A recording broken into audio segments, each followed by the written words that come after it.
Hello and welcome back to So You Got a Life Sci Degree. We're your hosts, Farida and Lisa, two life sci undergrad students trying to navigate our future careers.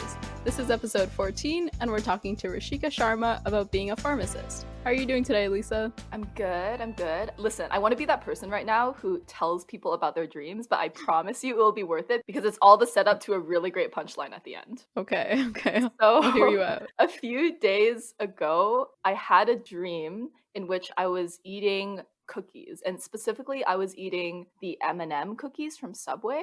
Ooh. It was like weird. There was other things in the dream, but it's not important. The point is that I was eating those cookies. And then the next day, I wanted to get lunch and I was like, maybe I could order Subway for lunch.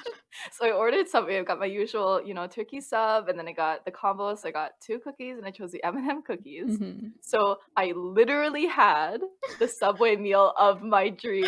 And it was literally a dream come true. And that's all I have to say. Amazing.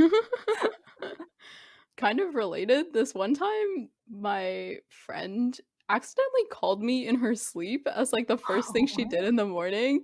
And she wasn't like aware that she was calling me. She just like woke up and saw that her phone was dialing my number and then hung up. And so I called her back like, hey, like, is everything okay? She's like, yeah, I was asleep. I somehow ended up dialing your number.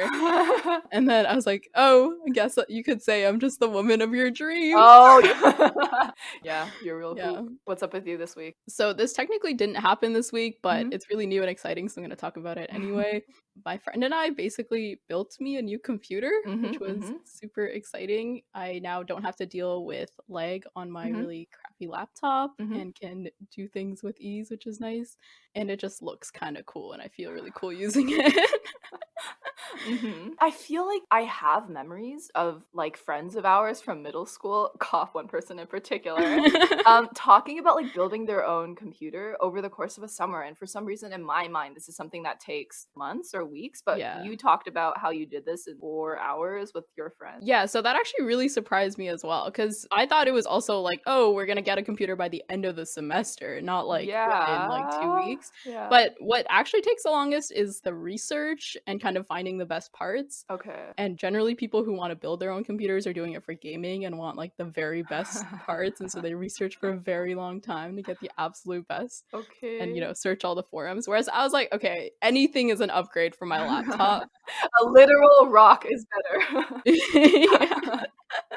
It has more potential. Yeah, exactly. And also my friend has done this like twice before, so the research process was very much expedited thanks to his expertise. Yeah. Either that or like our middle school friends are just really incompetent. I mean, they were in middle school. We're like graduating uni now. Also, I just want to mention that the Perseverance rover landed on Mars. Oh yeah, it was so cool to watch. Exciting. Yeah, I know. Yeah. I get so emotional with space stuff. I don't know why, but it's just something like something launches or something lands and I'm like, oh, our potential as humanity. Yeah, I mean, I feel like it's very justified. Like, it's kind of weird if you don't get emotional with space stuff, because you're literally pushing the edge of humanity. Like, yeah. Off the Earth we go. Yeah, it's so exciting. I've talked to you before about how one of the things I'm interested in is potentially advancing human spaceflight. I'm interested in cancer research, so it's like, cancer research, but what about cancer research in space? What? But one of the things that I do think about is I'm like the ethics or the morality, or how with certain things, it's like we're so focused on trying to do it that we don't think if we should do it. Yeah. And sometimes I'm almost thinking, is me helping cure cancer in space, to be dramatic, one day going to end up in some multi-planetary war? I mean, that's not on you at that point, right? Like, I mean, I know, but I don't know, man. Yeah, that's a lot of the sentiment, I think, around AI ethics, where it's everyone's doing this, but no one's really thought about it. Well, that's the thing, though. I feel like more people are thinking about AI ethics, like way more. Like, I feel like the fact that is a term. Because it's a closer threat, maybe, than interplanetary war. Interplanetary travel was the goal. War was never the goal. Anyways, Frida, I am really excited about this episode because we are introducing a new intro segment called the Squirrel of the Week. So from now on, every single episode, one of us will be crowning our personal favorite squirrel of that week. Now, This can be based on cuteness, intelligence, or in some cases, even merit. Very exciting. What's the squirrel of this week? Okay, so the squirrel of this week is this little fellow that I saw on the Spotted at Mac page. This is one of those university pages that they just post various anonymous posts from students, and we will link it in the show notes. And it's just a little squirrel on a tree near McMaster. He's doing the sploot, like the corgi sploot, but the squirrel sploot.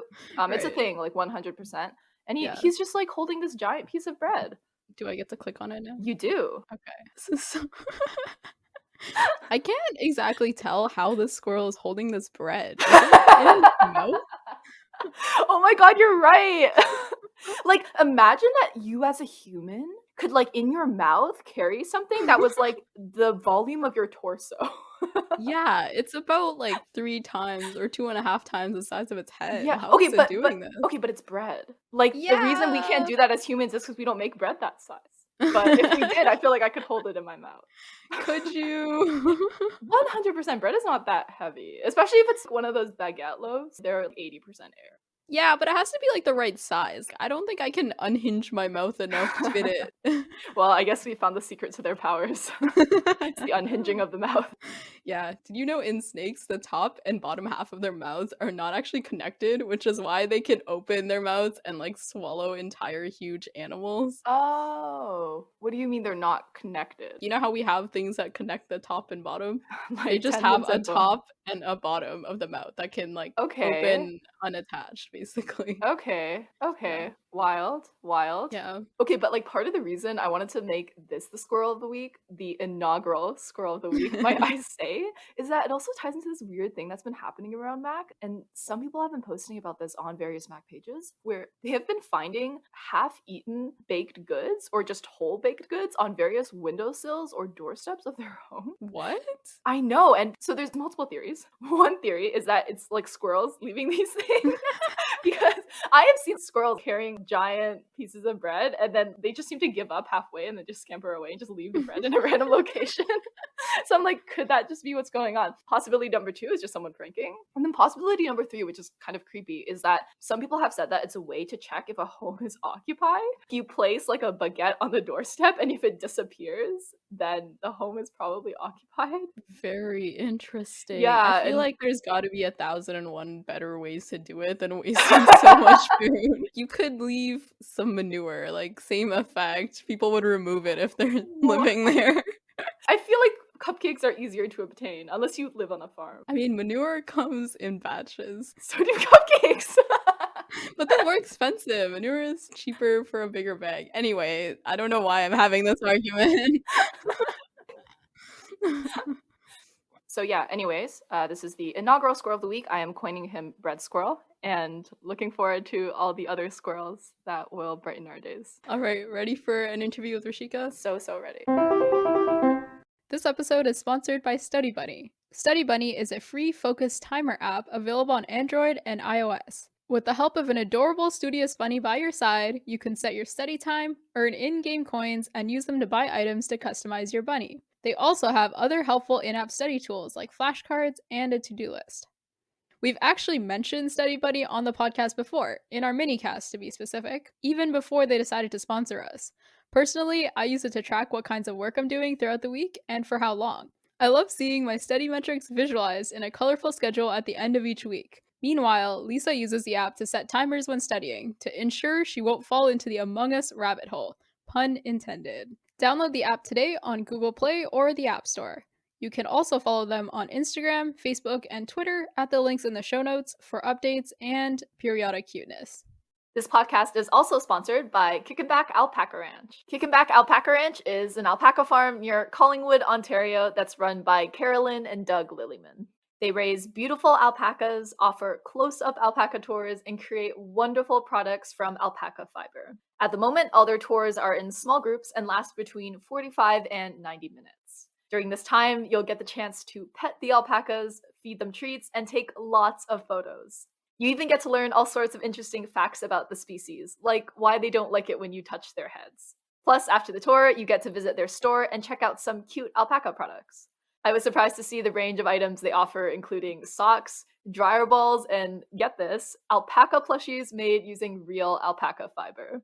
I myself have visited their ranch this past summer. My favorite part of my tour was without a doubt seeing all the cute baby alpacas, who are also known as crias. They're just so adorable.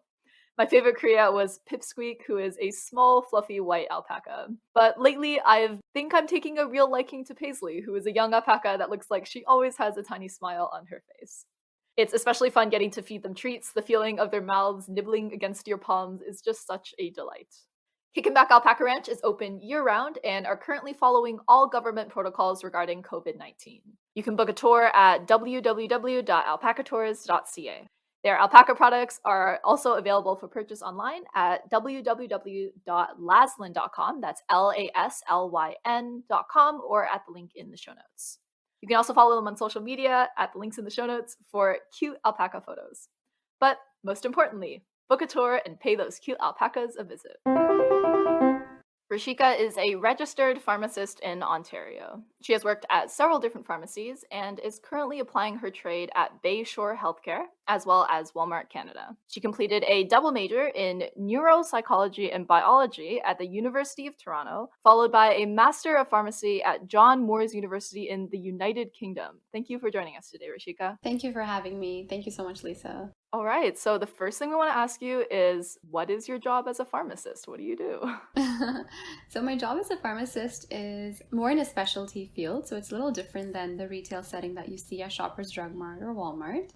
We deal mainly with IV medications. Mostly our patient population is palliative patients who, are on pain medications, and then we do get a lot of antibiotics to minimize, hospital stay.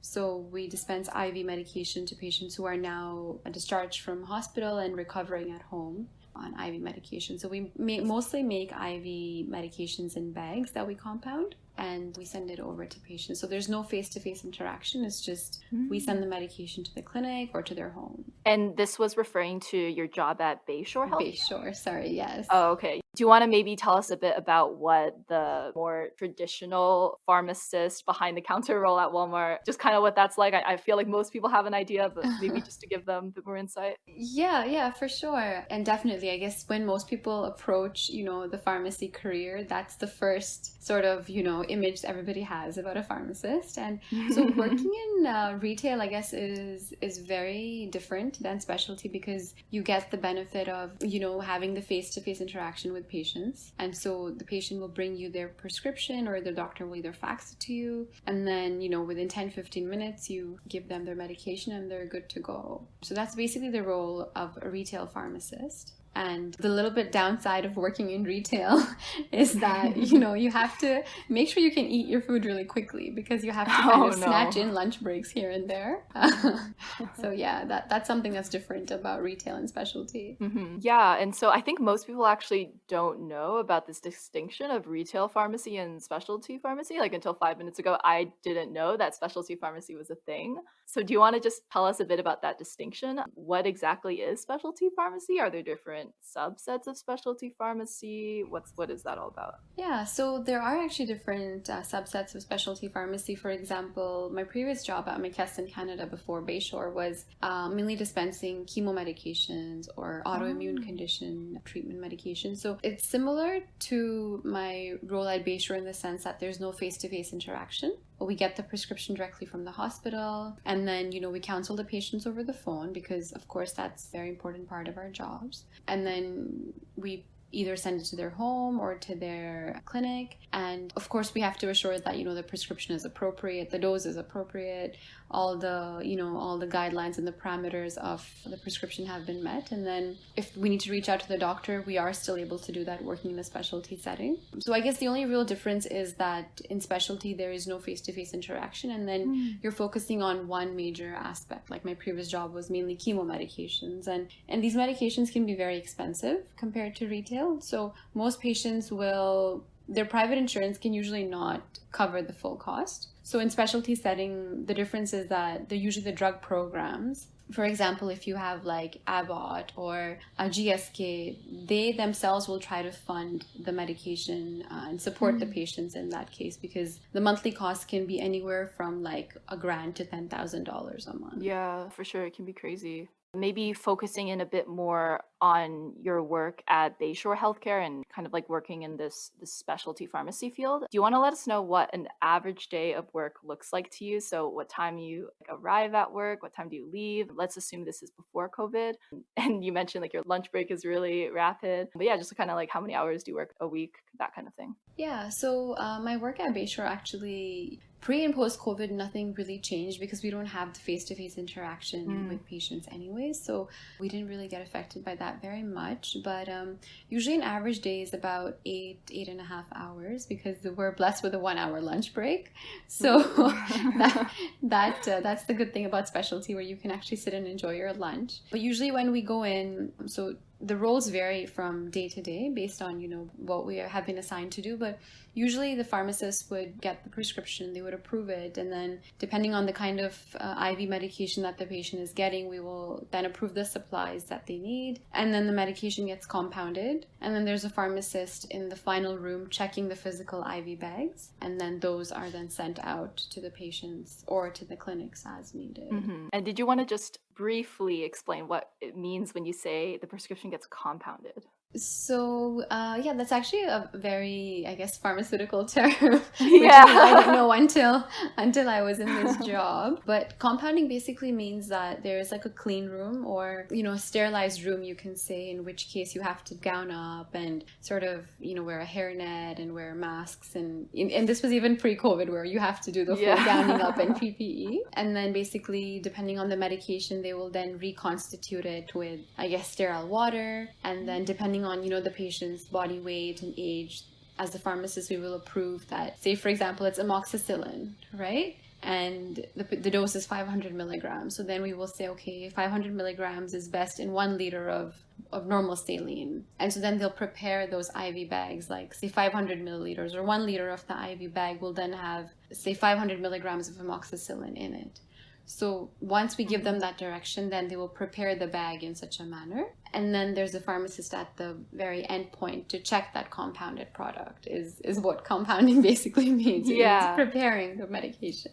Okay, I see. So in your role, are you sort of responsible for making some decisions about the medication? How it's like prepared? Like you mentioned how much water it's diluted with. So is that like a decision you have to make based on your background? Yeah, definitely. Because based on their age or even on their current conditions, like if some patients have a heart condition or if they have a blood pressure or hypertension, which we say, we want to minimize their fluid intake. Right? So we'll try to make the bag as concentrated as possible. But with some medications, for example, there's an antibiotic called vancomycin, in which the concentration of the bag is very important because the line itself, like the vein, can get damaged if it's too concentrated. So based on our experience and the patient's demographics, we sort of go based on that as to what's suitable for them. Yeah. And so does this mean that you just have in your head knowledge about hundreds, if not thousands of different kinds of drugs, or do you pull off like a database kind of thing? Yeah, no, definitely, because there's always new medications coming out. It's impossible to, have that sort of a memory, but we have to constantly keep on, I guess, referring to our resources, because even based on the different age groups, the medications, their doses vary, and some of them are weight-based, some of them are based on the patient's kidney level. So there's a lot of factors that go into deciding an appropriate dose. So you will see that pharmacists will often run to their computer or to their phone to double check. I have seen doctors and pharmacists do that. I'm like, oh, so like, what should I know about this medication? And they're like, medication side effects on Google. And like they pull up WebMD and I'm like, okay. I mean, we do have like a little more strict resource guideline, but yeah, it's kind of like WebMD. So it kind of sounds like you essentially are using the knowledge that you have to decide like the best way to fulfill a prescription that a patient gets. Exactly, yeah. And along with the clinical parameters, like there are also guidelines that the college requires. Like for example, a prescription should have the doctor's signature and then the doctor's license number and patient's demographics, and like, there's a lot of things that will often be missing on a prescription that we have to call the doctors for. Like sometimes you cannot even read the doctor's name. So like how are you going to bill the medication? Like who are you billing it under? Yeah, that's something I've always wondered. Like, as a pharmacist, do you have a magical ability to read doctors' writing, or is it equally difficult for you? It's very difficult. Like we sometimes think maybe there should be a course in pharmacy school where they like teach you how to read handwriting. Yeah, definitely an art. So something else that we wanted to ask is, what would you say is some of the toughest or least enjoyable parts of your work? That's a good question. I guess the least enjoyable part of my work is that sometimes we get bound by, the guidelines and the time constraints that we have at work. So when I was doing my internship at Shoppers Drug Mart, yeah, I actually came across this one patient and he was actually severely depressed. And he was a young fellow, doing pretty well in life otherwise, but he was depressed and he was really talented, very artistic, and he told me, yeah, I've tried so many medications, nothing is seeming to help. And I felt like he just wanted an ear to listen to and he needed somebody to talk to because he couldn't find that, in his friends or his family. So I feel like I would love to give him that time as my patient because as a healthcare provider, we want to care for people, right? That is our basic goal. So I feel like we're bound by that time and restriction that we have to maintain this patient caregiver relationship. Like even if as a friend I want to be there to help him or give him that extra time, I'm bound by my restrictions. So I sometimes feel that as a downside. Like even with a lot of palliative patients, they basically need somebody to talk to because they're in a care home or they have nobody for them, but because of our role and because we're so caught up with time, we cannot do that for them. So I guess that is the downside, that I wish I could give more time to my patients. Yeah, it's always tough. I feel like navigating boundaries in healthcare it's hard. So you kind of told us a bit about your job and what it involved, but then maybe taking a few steps back and thinking about how you got to where you are. Let's go back to like 18, 19-year-old Rishika, who I'm sure you want to revisit, and just ask, why did you choose to study neuropsychology and biology? So it was a double major, I believe. Yes, it was a double So major. why did you choose to study that in undergrad, and what were you kind of thinking when you were going into that you would do for your career? Yeah, so I guess as a kid, I was always really fascinated by the brain and the concept of psychology versus like it controlling the entire body, basically, right? Like our emotions or what we think affects how we feel. So I was just always really curious about that. And I thought for me, it was either I would become a doctor, like most of, us as kids, we want to do that. Or I was like, but I want a balance. So I guess when I started undergrad, I was pretty clear I want to go for med school. But then I guess over the years, as I took more psych courses and I got more interaction with patients, I realized that I enjoyed the balance of being able to give my time. And because I feel like as doctors, sometimes they do all the clinical work, but then the people interaction is usually done by the caregivers on the other end. And of course, I did a lot of job shadowing, and then I realized that the pharmacy world is good for me also because I can have a good work-life balance, right? I'm very involved in extracurriculars. I play tennis, I play the violin, I also do classical dance. So I feel like having time for these things is very important for my mental health. And I felt that pharmacy was a very good option to, have my balance. The neuropsych part, sorry, I totally got deviated off track. but I guess neuropsych, that was the reason why I chose neuropsych and bio as my topics, yeah. So you kind of graduated undergrad and you went more or less directly into a master of pharmacy. So I saw you hesitate. Do you want to clarify?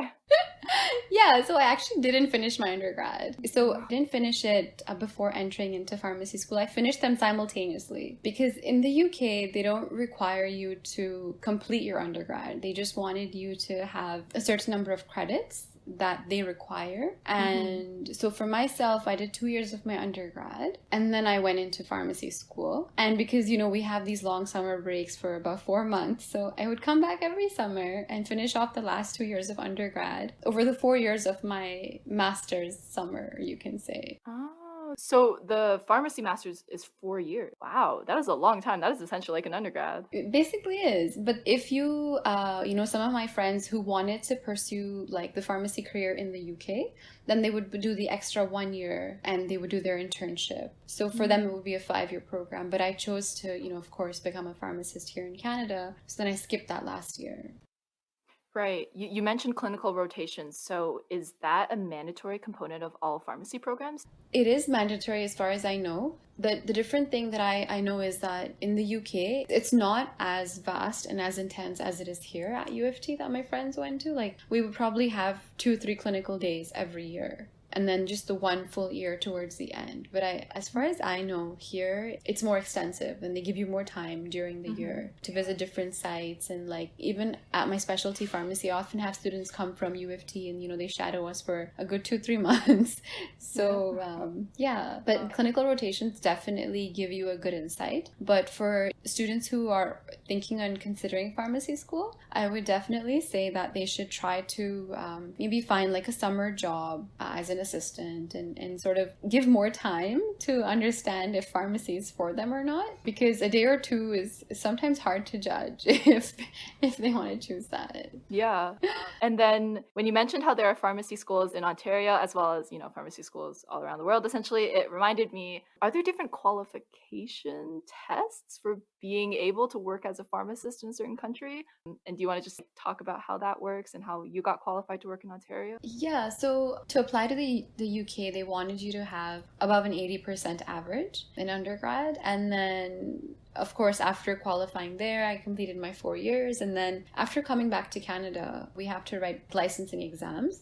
So the Pharmacy Examining Board of Canada is the one that basically runs these examinations. And these exams also apply to Canadian grad students. So this is not only an international licensing exam, it's for everybody who wants to join the Ontario College of Pharmacists, or British Columbia. So I wrote basically 2 written exams and 1 oral exam. But the only different thing is that for Canadian grads, they don't have to do that 1 extra written exam. So for them, it's just 1 written, 1 oral. But for international grads, it's 2 written and 1 oral. Without the license, you cannot work in Canada. And then, of course, once you get licensed with the Pharmacy Examining Board, then you have to get licensed in the province that you want to work in. So then you have to write a legislation sort of an exam, or the jurisprudence exam is what they call it, with the Ontario College of Pharmacists. I see. So you first have to get licensed by a higher up board, and then you get licensed in your specific province. Wow, that's a lot of work. Yeah. So I would say and those exams are usually twice a year, the Pharmacy Examining Board exams. So yeah, most people study for, I would say, at least 6 months for each exam. That's crazy.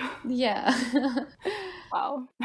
That is a lot. And then kind of backtracking more, getting back to our earlier question, do you want to go into more detail about what the classes you took in pharmacy school were like? Did you have biochem in the morning? What were the different courses you took or subjects you learned about? Yeah, so I guess first year it was kind of like, you can say grade 12 bio, or like first year undergrad bio,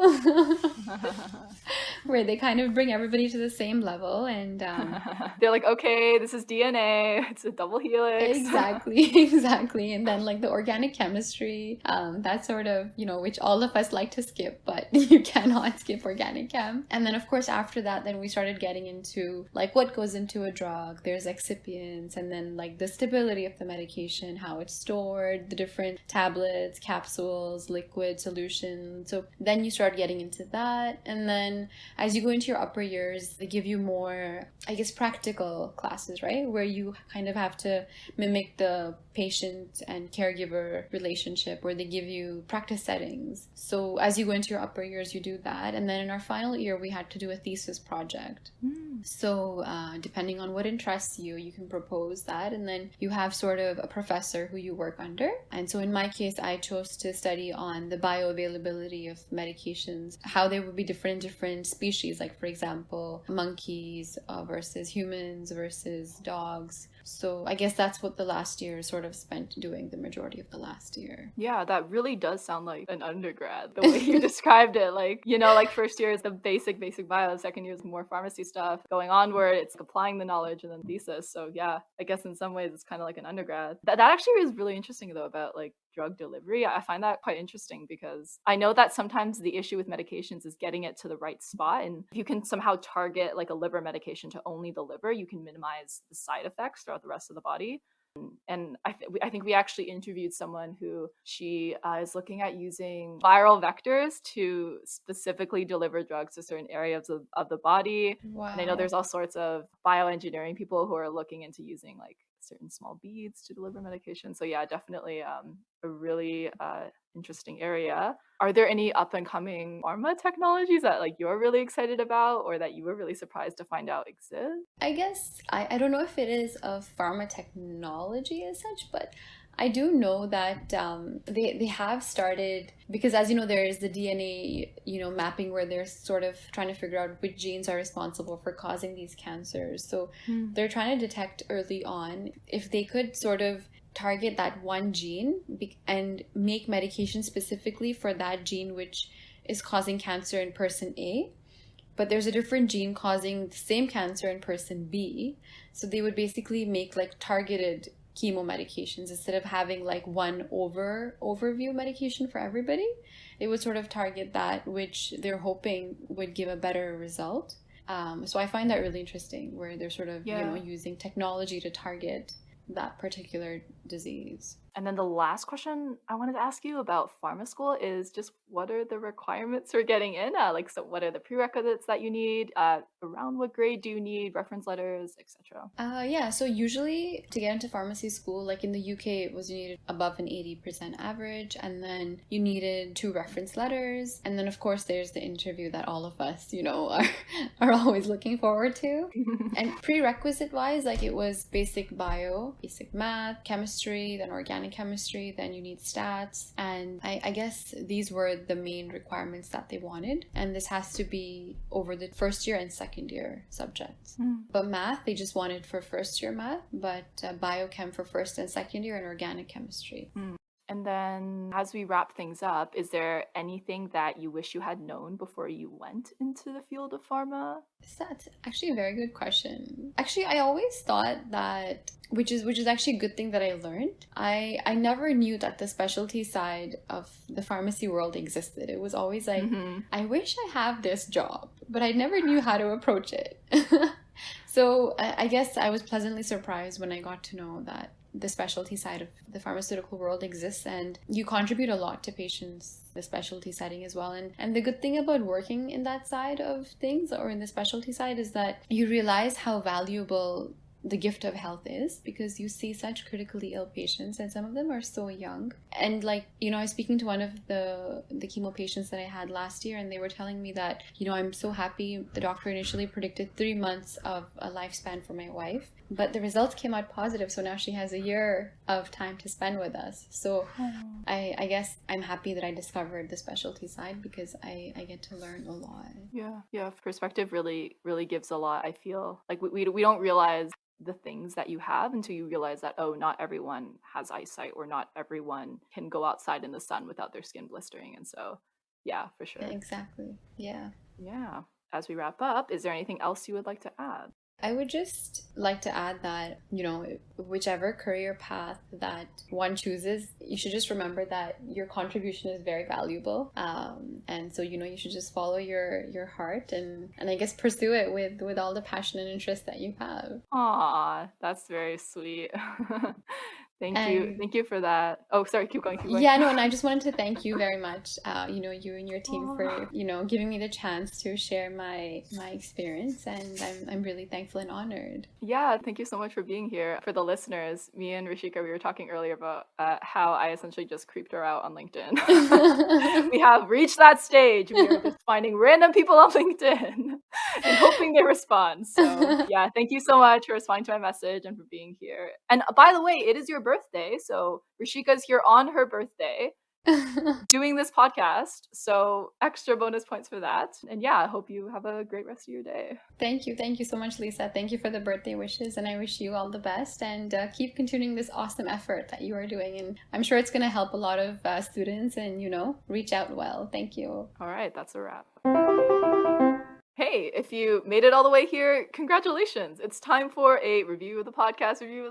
Whoop. Frida, what does this week's review say? This week's review is from Isla Rice. Isla writes, an amazing resource for science students. This is a great source for students who are feeling lost in their career direction or are exploring their options. The hosts do their best to give as much information as possible, and the guests are really amazing to offer their experiences to students. Thank you all, 5 out of 5 stars. If you would like to leave us a review like Isla, you can do so on Apple Podcasts, link in the show notes. Feel free to include honest feedback about the podcast, what you think we should do, what works, what isn't working. We would seriously love to read that, and we'll probably read your review on the show. This has been another episode of So You Got a Life Sci Degree with Rishika Sharma about being a pharmacist. We want to give special thanks to our crew of lovely patrons, including our Little Leaf patrons Naeem, Daniil, Shafiq, and Shamima, and our fantastic foliage patron, Stephanie. If you would like to become a supporter of the podcast, you can visit our Patreon at patreon.com/soyougotalifescidegree. The music you're hearing is No Regrets from audiohub.com.